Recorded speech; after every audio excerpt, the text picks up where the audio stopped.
In this video, I am going to show you how to do the configuration of Vodafone Wi-Fi 6 station. For this purpose, we need to log in the router with the username and password. We will get the password from the bottom sticker. Once after login, here I am going to show you how to do the port forwarding or virtual server configuration.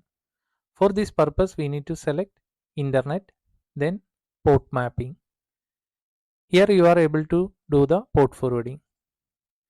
For adding the port forwarding policy, we need to press the port mapping add button.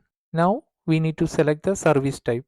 If it is TCP, we can select TCP. If it is UDP, we can select UDP. If it is TCP and UDP, we can select both.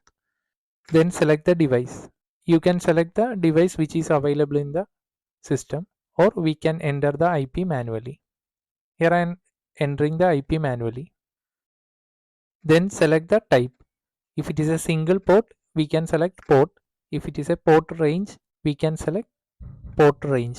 Here I am choosing port, then entering the port of public port and local LAN port. Then press the save button.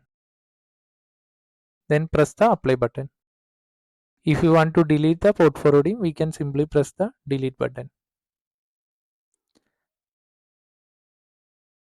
Then press the apply button. Now I am going to show you how to do the DMZ configuration. For this purpose, we need to select the DMZ option. Then enable the DMZ option. Here we can enter the local IP address. Then press the apply button. Don't forget to press the apply button for keep the changes updated in the router. Thank you for watching this video. If you like the video, please press the like button, share and subscribe.